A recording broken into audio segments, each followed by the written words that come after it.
Ya pemirsa, terima kasih masih bersama kami. Konfederasi Serikat Pekerja Indonesia atau KSPI menggelar konsolidasi persiapan aksi demonstrasi May Day atau Hari Buruh Sedunia. Misi KSPI nanti selain memperjuangkan 10 tuntutan aksi, rencananya juga akan mendeklarasikan dukungan kepada salah seorang calon presiden yang pro terhadap buruh.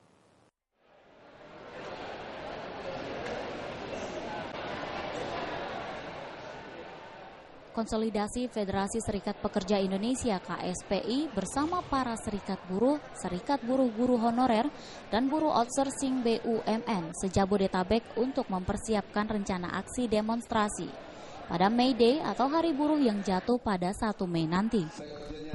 Dalam konsolidasi tersebut, KSPI merencanakan akan melakukan aksi damai sebanyak 120.000 orang yang terdiri dari para buruh se-Jabodetabek dan guru honorer, serta pekerja rumah tangga dan para TKI yang akan beraksi jalan kaki dari Bundaran Hotel Indonesia menuju depan Istana Negara.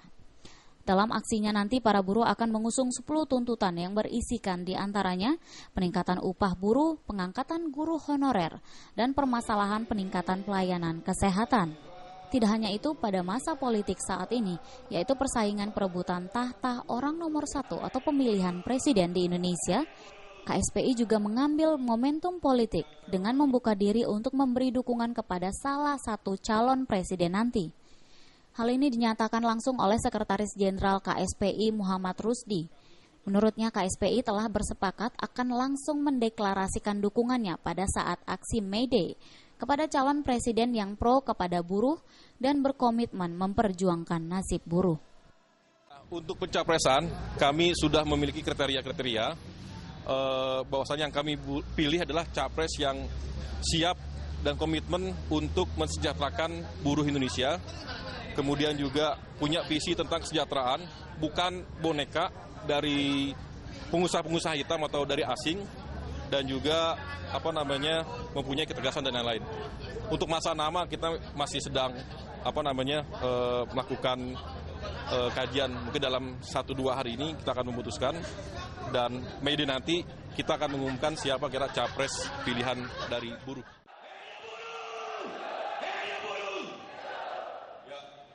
Yang saya hormati kawan-kawan dari Majelis Nasional. Dari Jakarta, Wahyu Sadiatmoko dan Adi Darmawan melaporkan.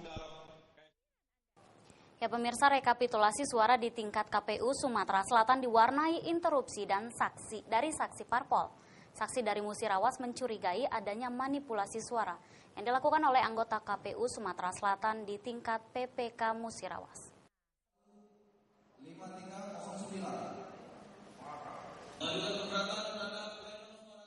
Hari ketiga rapat pleno rekapitulasi suara di tingkat KPU Sumatera Selatan diwarnai hujan interupsi dari saksi parpol. Nofran Marjani, saksi parpol Gerindra dari Musirawas ini mencurigai terjadinya manipulasi suara di tingkat PPK Musirawas. Dari rekapitulasi perhitungan suara di tingkat KPU Provinsi Sumsel, terjadi banyak perbedaan suara antara perhitungan parpol di tingkat PPK dengan rekap suara KPU. Pihaknya bersama saksi parpol lain mengecam KPU Sumsel untuk membuka DA1 beradu data PPK dengan data KPU Provinsi.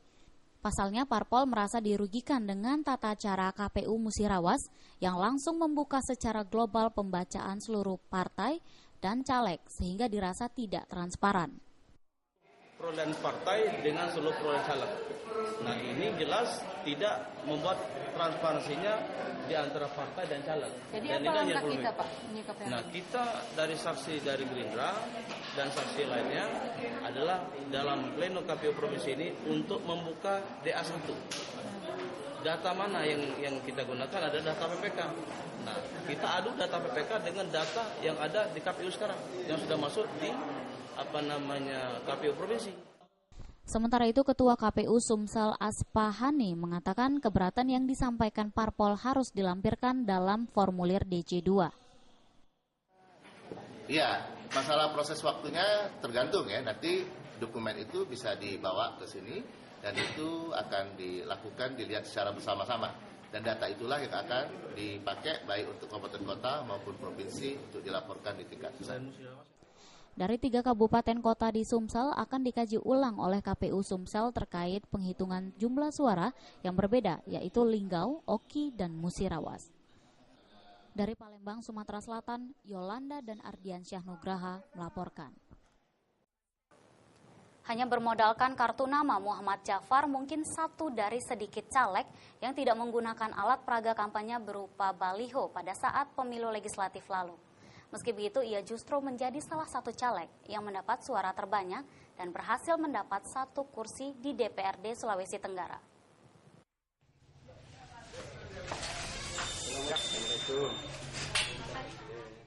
Inilah Muhammad Jafar, caleg nomor urut 4 asal Partai Demokrasi Indonesia Perjuangan, berhasil mendapat 1 kursi di DPRD Sulawesi Tenggara.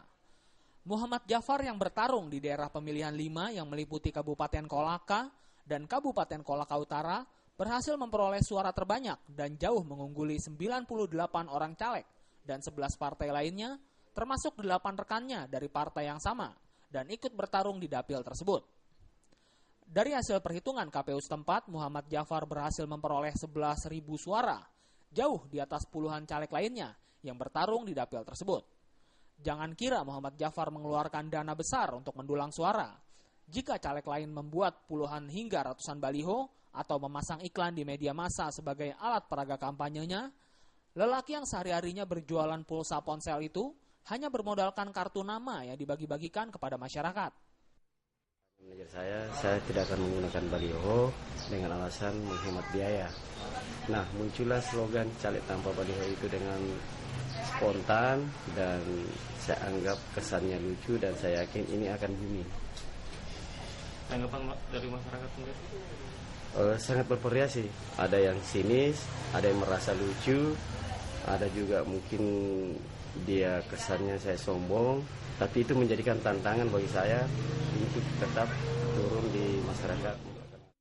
Selain mengaku tak memiliki modal yang cukup untuk membuat baliho, bapak 2 anak ini juga khawatir mentalnya tak cukup kuat jika mengeluarkan uang banyak untuk membuat baliho, dan ternyata pada akhirnya kalah dalam pemilihan.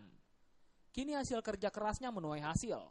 Jafar pun mengaku sedang menyiapkan diri untuk pindah dari rumahnya ke Kabupaten Kolaka Utara dan berdomisili di Kota Kendari, karena kantor DPRD Sulawesi Tenggara berada di wilayah itu.